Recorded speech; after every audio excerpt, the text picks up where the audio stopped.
Ish-drejtuesja e Akshit, Mirlinda Karçanaj, e dyshuar nga progreja e posaçme si pjesë e një grupi kriminal që abuzonte me tendrat e Agjencisë Kombëtare të Shoqërisë së Informacionit, do të dalë nga shtëpia, ku qëndron në masë arresti dhe do të lëvizë lirë brenda vendit. Ky vendim favorizues për Karçanaj u mor nga gjykata e lartë, e cila shqyrtoi kërkesën e saj dhe 2 personave të tjerë të përfshirë në të njëjtin dosje për ndryshimin e masës sigurisë.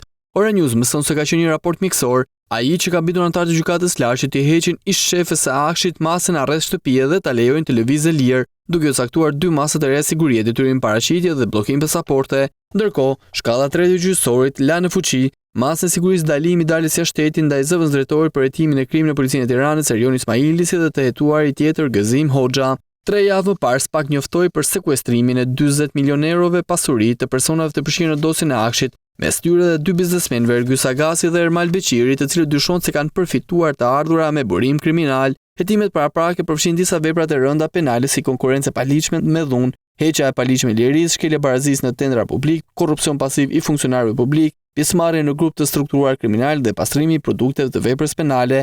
SPAK ka në dorë një sër procedura shpërkërimi, të cilët po verifikojnë për mënyrën e dhënies së tyre nga institucioni i Akshit.